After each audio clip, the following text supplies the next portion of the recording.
Hey guys, what is up? John here from Fly8MikeAlpha.com here today with Ryan. Hey. Who's got a 4-place Bearhawk. We've got the Bearhawk Patrol, the 2-place Bearhawk, and it's time to do some airplane comparing.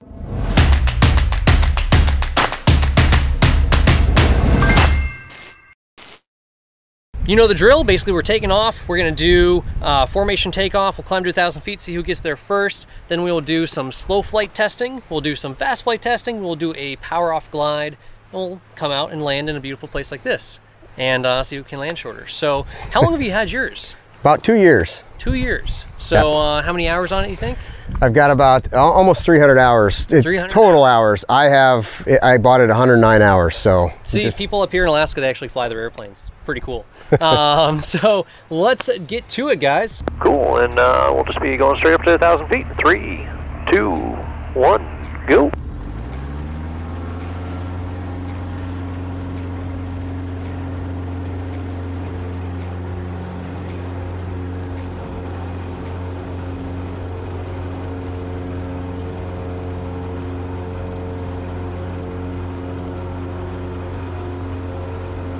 You keeping it at full power, or do you pull it back at 500? I was going to pull back, but we're good. You're way above me.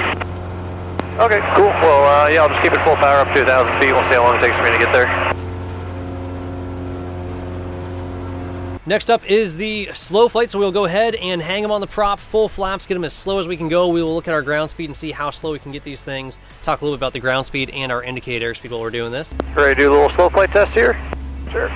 Cool, I'm going to go ahead and pull her back, and I'll just go full flaps and kind of hang on the prop and see how slow I can get this thing to go, and I'll bring it all the way to a break. We'll just see who pulls behind who, and then I'll see, I'll look at my ground speed for what it breaks at, and we'll use that kind of as a comparison.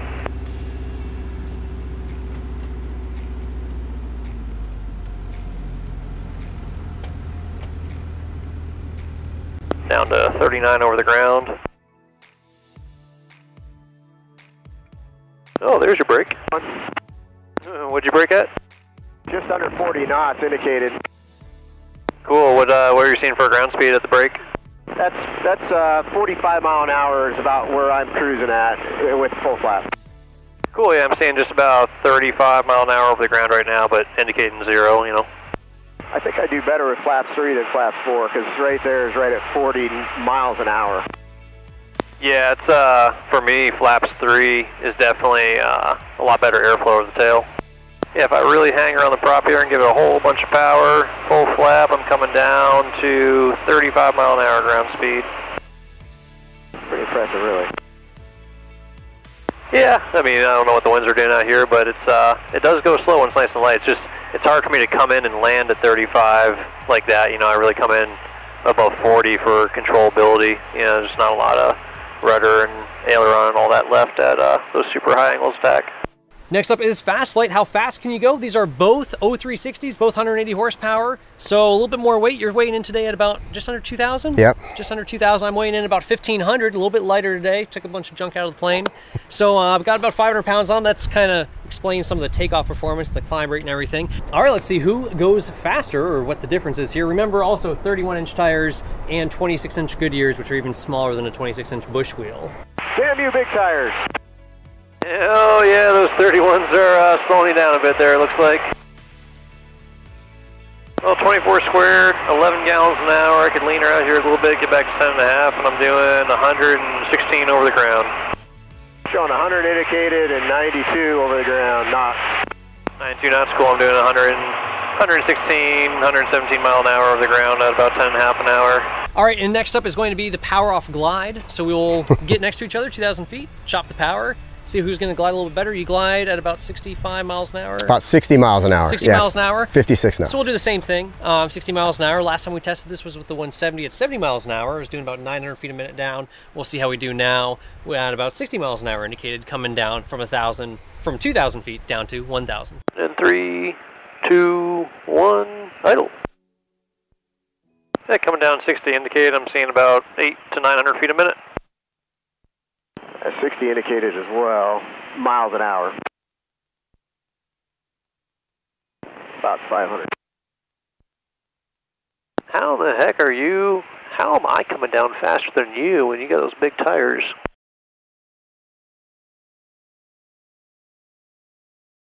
Yeah, there it is. I just went through 1,000 feet, and you seem like you're about 200-300 feet above me. I'm at 1220. And finally, it is time to land. And yeah, spoiler alert, we already landed here. It already happened. But now you guys get to see how that went.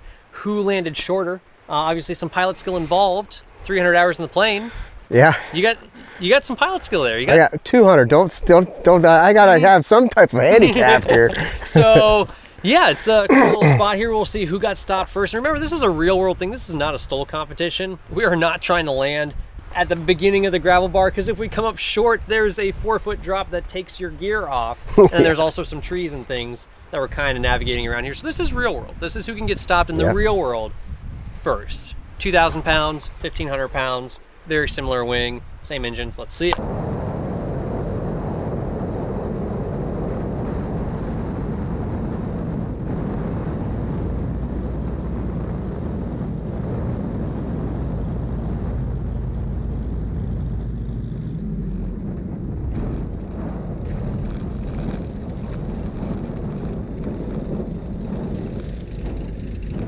Well, about the same. All right, so that was it. That was that's the comparison. So takeoff, how'd you feel about the takeoff?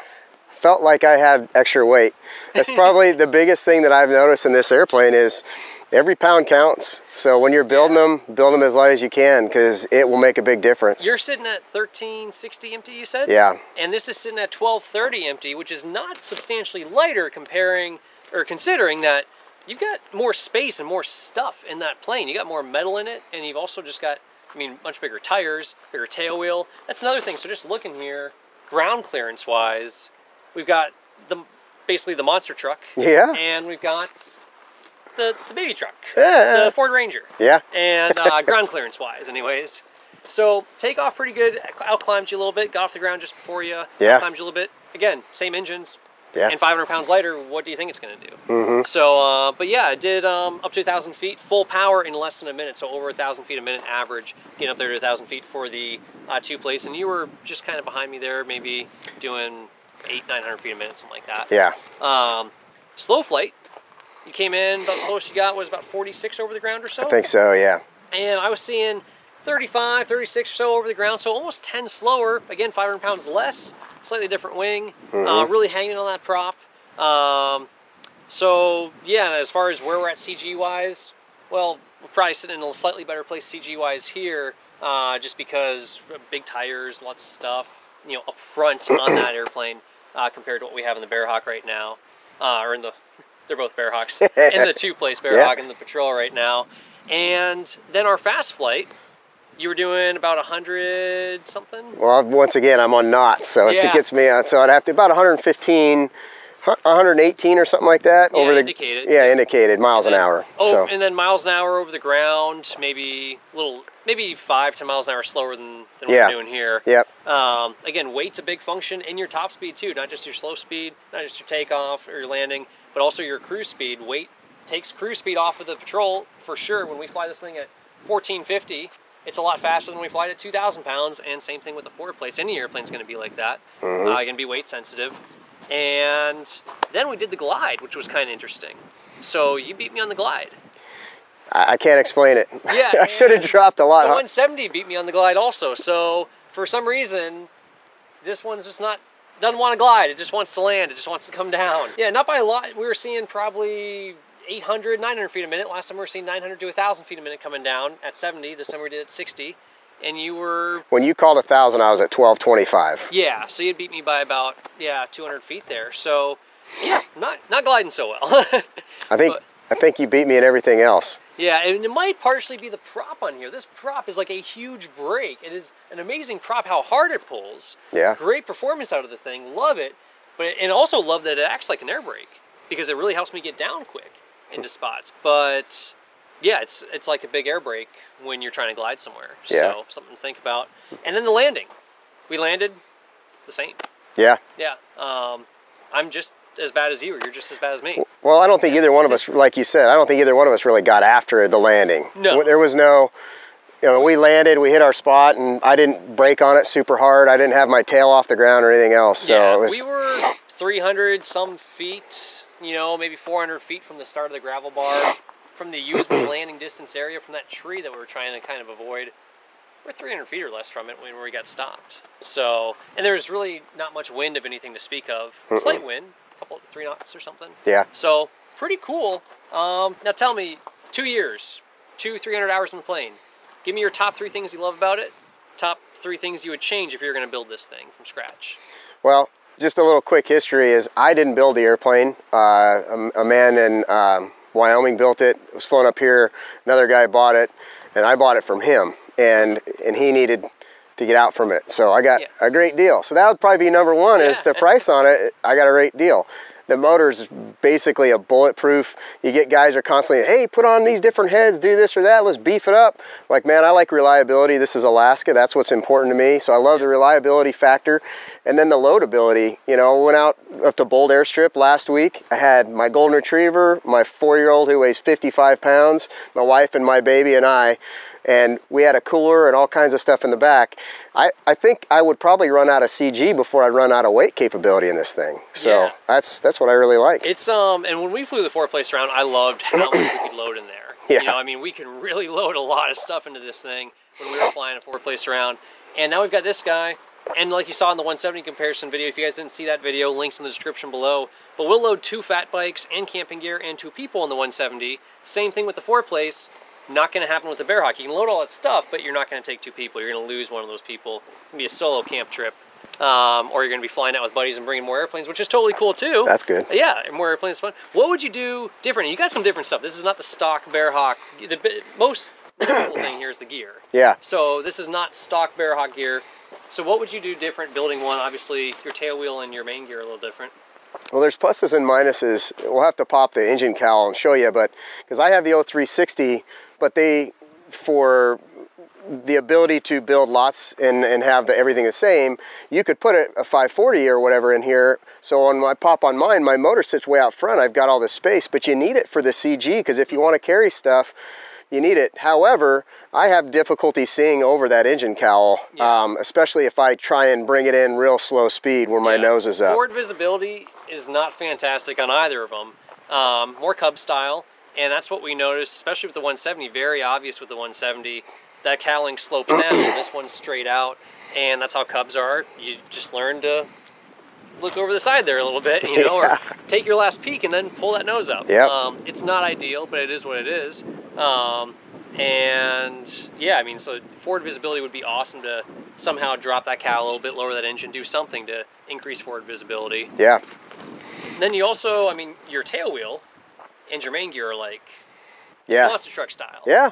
Yeah, you know, there's been a few times I've used it, you know, landing on some, I'm more worried about the prop. What are you going to do? You know, it's kind of one or the other. So it wasn't, my intention wasn't to, it was kind of an afterthought. My intention was to get beefy gear because I did have some gear issues with this thing.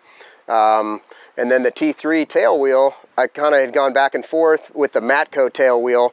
I was getting a lot of tail wheel shimmy. I sent it off to Matco.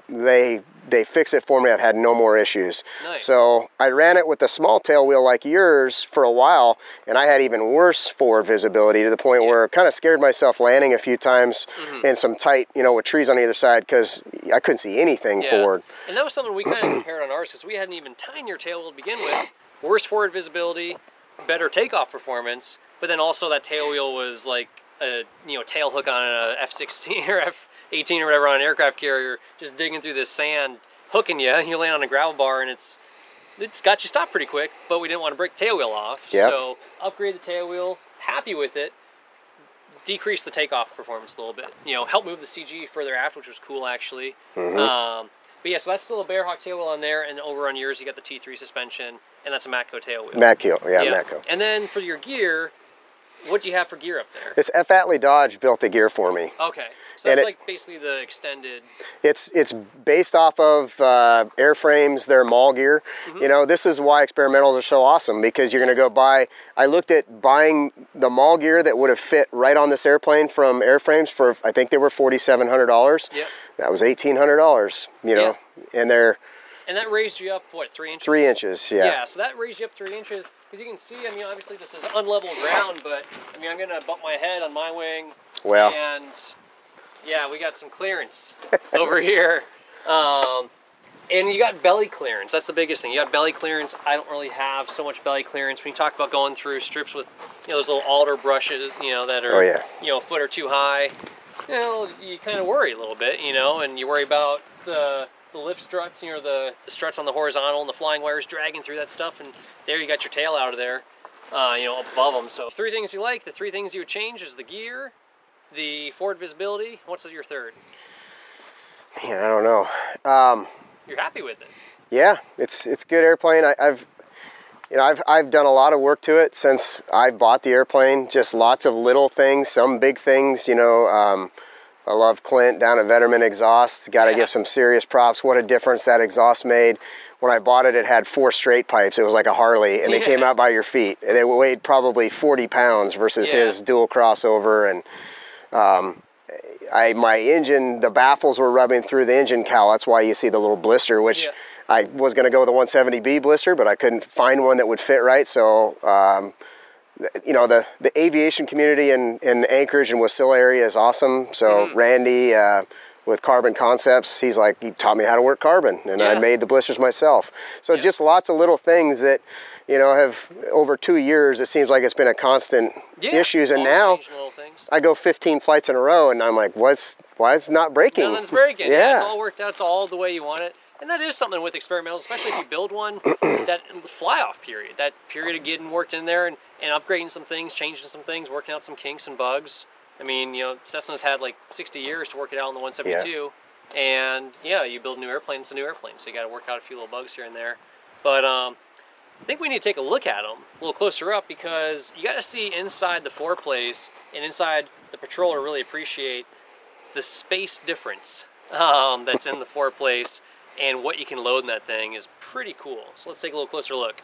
All right, so this is what we've got. This is, could you sleep in this thing? That's a big question. Could you sleep in it? Absolutely. Yeah, I've had the seat out before. We actually hauled, I'll show you a picture. We hauled a Honda XR motorcycle from Anchor Point back up to the valley, and I've got eye bolts and tied it down. We just took the front tire off, loaded it rear tire first, so it was sticking up just a touch between the seats. Yeah. And the front forks were sitting perfect back here. And that's epic. See, I would love to have an airplane that you could load a little 3-wheeler into or something, bring it out to a strip like this, and actually make a nice strip out here and clear some stuff, you know, have some machinery to help you, and that's what you can do. I mean, you can actually load that thing in here.